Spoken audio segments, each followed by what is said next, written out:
बीच बड़ी खबर आपको बता दें, इजराइल के पीएम ने ट्रंप को इस ऐतिहासिक जीत के लिए बधाई दी है। तो इजराइल की भी नजरें थी कि आखिर अमेरिका पर कौन धूल करेगा और इसका सीधा सीधा असर इजराइल और हमास के बीच जो जंग शुरू हुई, हिजबुल्लाह तक पहुंची और अब ईरान तक पहुंची, इस पर भी देखने को मिलेगा। और चंदन, ये बधाई बहुत कुछ कहती है।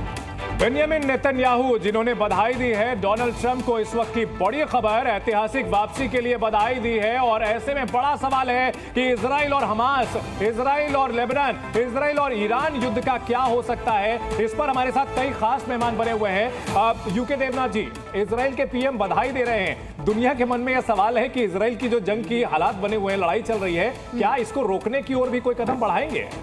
जी हाँ, नेतन्याहू ने बधाई तो दी है, लेकिन मैं बता देता हूं कि मन ही मन में उनको थोड़ी सी शंका तो होगी, क्योंकि उन्हें मालूम था कि अगर कमला हैरिस आती हैं तो वो इजराइल को उसी तरह से मदद देते रहते जिस तरह से जो बाइडेन ने दिया था। आंख बंद करके इजराइल को मदद देना अमेरिका की हमेशा प्राथमिकता रही है।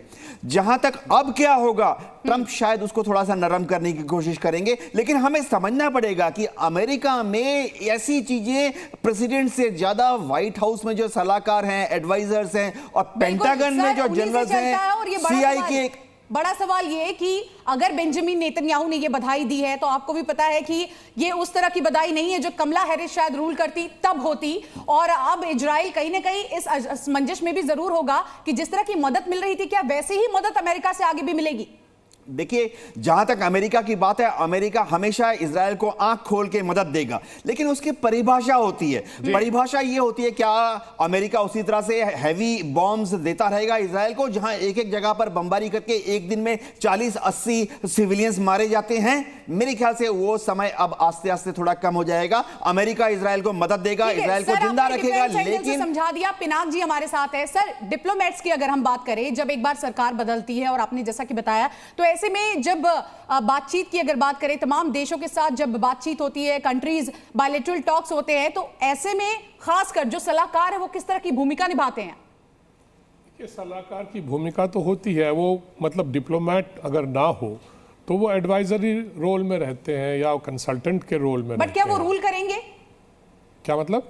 क्या वो रूल करेंगे जो फैसले डोनाल्ड ट्रंप लेंगे? नहीं, कई बार ऐसा होता है। देखिए, डिसीजन जो है वो या तो प्रेसिडेंट का खुद होता है, उसको साइन करना पड़ता है हर एक ऑर्डर पे। जैसे हमारे यहाँ सबको अपॉइंटमेंट दिया जाता है राष्ट्रपति के नाम से, और या पीएम साइन करके ऑर्डर देते हैं।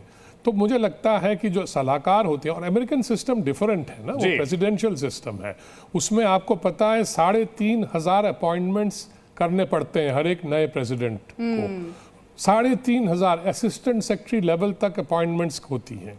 अब उसमें से कितने लोग को रखेंगे, कितनों को निकाल देंगे, मुझे लगता है ये 3,500 को तो निकाल ही देंगे, एक्सेप्ट फॉर जो करियर डिप्लोमेट। सर, इन सब के बीच जो अहम बात यह है कि युद्ध खत्म करने को लेकर इजराइल और हमास का जो युद्ध है, जो कि इजराइल और ईरान के युद्ध में तब्दील होने की आशंका पूरी दुनिया को लगी हुई थी, ट्रंप के आने के बाद अब क्या कुछ राहत की उम्मीद की जाए? किस तरह के कदम वे उठा सकते हैं? मैं नहीं समझता हूँ। ट्रंप तो चाहेगा कि नेतन्याहू ईरान पे बरसे, और ट्रंप, मुझे तो लगता है कि ट्रंप मेरे ख्याल अमेरिकन एक और फ्लीट न भेज दें वहां पे, जब तुम बरसोगे तो हम यानी वो तो लेकिन डेटरेंट होगा। इन सब के बीच हमारे साथ मुमताज जी भी हैं। मुमताज जी, दुनिया को ये उम्मीद है कि इजराइल और जो घमासान बढ़ता जा रहा है मुस्लिम देशों के बीच, ईरान भी उसमें शामिल हो रहा है, अब वो थमेगा? क्या लगता है आपको?